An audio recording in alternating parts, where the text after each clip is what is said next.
sorry. Hindi ko napansin.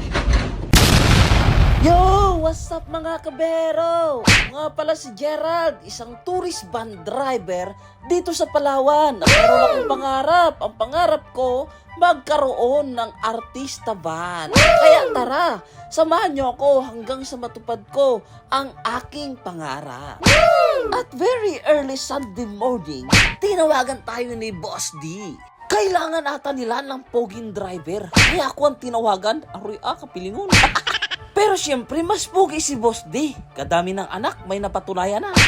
Hayaan yung mga kabero. Si kabero yung nagsisikap din naman na magkaroon ng anak. Nga lang, inaantay natin yung perfect timing na ibibigay sa atin ng Panginoon. Pero bago ang lahat mga kabero, mayroon akong announcement sa inyo. Kung sino man yung mga followers natin na patuloy na nagsishare and comment sa ating video, ay pipili ako para siya ibigyan ng free underground river tour. At syempre, hindi lang tayo pipili sa ating Facebook page, ganun din sa ating mga nag-subscribe sa ating YouTube channel. Kaya kung kasi kabero, ay follow mo na ang ating page, i-share ang ating mga video, at mag-subscribe sa ating YouTube channel. At syempre, hindi lang yon, dapat nakatag ito sa iyong mga friend. At kung ito yung gagawin, malaki ang chance na ikaw ang mapili ni kabiyahero nyo para sa free underground river tour. For today's video, dapat sana ay si Titor lang si 3D. Yun nga lang, hindi magkasya yung mga guest ni Boss D kay 3D. Kasi marami sila. Kaya sabi ni Boss D, sige, magpakpaklawin ka na lang. At syempre, pabor kay kabahero. Kasi medyo mas malaki yung bayad. Kaya agad na natin tinakbo. Kasi baka takbuhin pa ng iba. Madulas nga pala ang daan sa mga panahon na ito kasi hindi pa rin tumitigil ang ulan at medyo malakas din ang hangin. Kaya doble ingat talaga. Ingat? Kaya doble ingat talaga sa ating mga kabehero dyan, lalo na sa mga nagbabiyahe ng malalayo. Hey, what's up mga kabehero? Right now we're here at Nagtabon. Ay, no. Pakpaklawin Beach. Medyo masama talaga yung panahon. Along the way from downtown ng Puerto Princesa City going here sa Pakpaklawin. Pakpaklawin.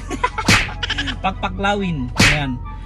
Mayroon pong mga part na nag-landslide. Kahapon hindi pa siya passable pero at least na-clear na siya ngayon ng mga siguro ng mga residente dito or ng barangay.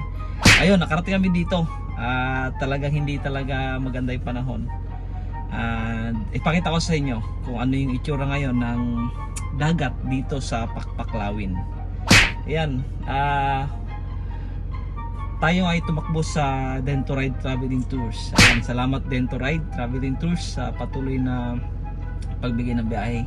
Sa mga panahon nga pala na ito ay bawal maligo kasi sobrang lakas ng alon. Pwede kang hilain papunta ng laot at pag ikaw ay nahila, bye-bye na, kwento ka na lang.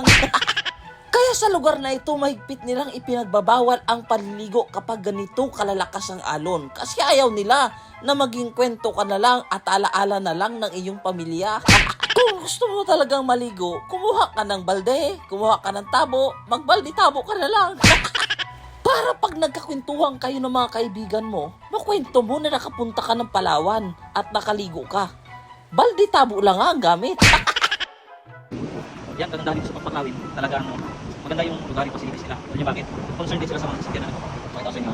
Ayun, tinanggalan nila ng mga bunga at mga pwedeng malaglag. Kaya yun, safe na. Safe siya ngayon. Pero ito, yun na lang. Sobrang sama talaga ng panahon. Sus! Grabe. Huwag sila sito eh. Ayun o. Malapit yung barangay na natin nakasama. Malapit sa probinsya. Sa Iwaan. Ay, parang to. Oh, ano rin guys? Okay, kataan ko. Gagawin niya itong ibon eh. Ibon, yan, ibon yan.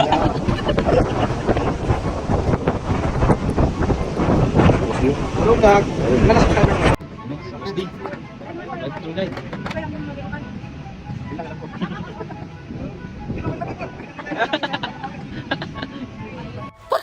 Pagkatapos ng kumain at nakapagpahinga ng saglit, ay agad na rin kaming umuwi.